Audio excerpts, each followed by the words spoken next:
हे पार्थ, ध्यानपूर्वक सुनो। धर्म के मार्ग पर चलते हुए जीवन का सत्य केवल शुद्धता और करुणा में ही नहीं छिपा होता, अपितु बुद्धिमत्ता और संतुलन में भी निहित है।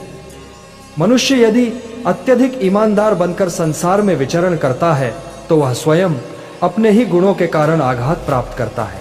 धर्म कहता है कि सत्य ही परम है, किंतु यह भी सत्य है कि सत्य का प्रयोग बुद्धि के साथ होना चाहिए।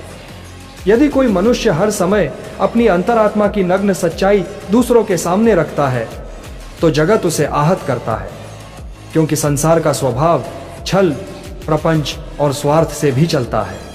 यदि तू केवल ईमानदारी में अंधा होकर हर बात को वैसे ही कह देगा जैसे है, तो असत्य में जीने वाला समाज तुझे दंड देगा, तेरा शोषण करेगा और तुझे ही दुर्बल सिद्ध करेगा। गीता में मैंने तुझसे कहा है कि धर्म का पालन विवेक के साथ करना चाहिए। धर्म यह नहीं कहता कि तू अपने शत्रु को अपनी कमजोरी बता दे।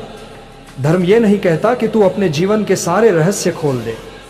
धर्म यह नहीं कहता कि तू अपने हृदय का भेद उन लोगों को सुना दे जो केवल उसका दुरुपयोग करेंगे। धर्म कहता है कि सत्य का पालन कर, परंतु उसके साथ विवेक और मर्यादा भी रख। तू देख, अग्नि कितनी पवित्र है, परंतु यदि अग्नि को बिना पात्र के सबके बीच रख दिया जाए तो वही अग्नि विनाश कर देती है। उसी प्रकार ईमानदारी भी है। जब वह मर्यादा में रहती है, बुद्धि से युक्त रहती है, तो वह धर्म की रक्षा करती है, परंतु यदि वह अति हो जाए तो मनुष्य का पतन करती है। स्मरण रख, धर्म का एक अंग है युक्त आचरण। युक्त आचरण का अर्थ है संयमित आचरण। जैसे युद्ध भूमि में तू अपने अस्त्र शस्त्र सबको दिखाकर न खड़ा हो सकता है और न ही तू अपने हृदय का सारा संशय सबके सामने प्रकट कर सकता है। तू जिसे प्रकट करेगा वही तेरी दुर्बलता का कारण बनेगा। इसलिए हे पार्थ, जीवन में इतना ईमानदार मत बन कि तेरा धर्म भी तुझे रक्षा न कर पाए। संतुलन रखना, अपनी वाणी और कर्म में ऐसी मर्यादा रखना कि सत्य तेरा शस्त्र बने, तेरी ढाल बने, न कि तेरी बेड़ियां। यह संसार विविध प्रवृत्तियों से बना है। यहां सज्जन भी हैं और दुष्ट भी। सज्जन सत्य का सम्मान करेंगे, पर दुष्ट तेरा उपहास करेंगे और तुझे छलने का अवसर ढूंढेंगे। इसीलिए धर्म यह कहता है कि सत्य को ऐसे धारण कर जैसे कोई रत्न अपने पास रखता है। समय आने पर उसे प्रदर्शित करो और समय आने पर उसे छुपा लो। तू यह भी जान कि धर्म का मार्ग केवल व्यक्तिगत शुद्धता में नहीं है, अपितु लोक व्यवहार में भी है।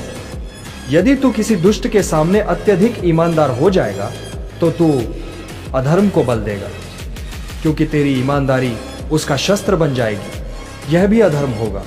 धर्म यह है कि तू ऐसे व्यक्ति के सामने वही प्रकट कर जिससे उसकी दुष्टता का अंत हो, और सत्पुरुष के सामने वही प्रकट कर जिससे उसके हृदय में आस्था जागे। गीता का यह उपदेश है कि धर्म का पालन संतुलन के साथ किया जाए। अति किसी भी गुण की हो तो वह दोष बन जाती है। जैसे अधिक नमक भोजन को बिगाड़ देता है, वैसे ही अधिक ईमानदारी जीवन को दुखमय कर देती है। इसलिए हे पार्थ, तुझे ईमानदार बनना है, परंतु विवेक के साथ। तुझे सत्य बोलना है, परंतु समय देखकर। तुझे धर्म का पालन करना है, परंतु परिस्थिति को ध्यान में रखते हुए। यही धर्म का मर्म है, यही गीता का संदेश है। हे पार्थ, धर्म का पथ वह है जिसमें संतुलन और विवेक दोनों हो। तू जब ईमानदारी को बुद्धि के साथ जोड़ लेगा, तभी तेरा जीवन सफल होगा और तू अपने कर्तव्य को पूर्ण कर पाएगा। यही मेरा उपदेश है तुझसे।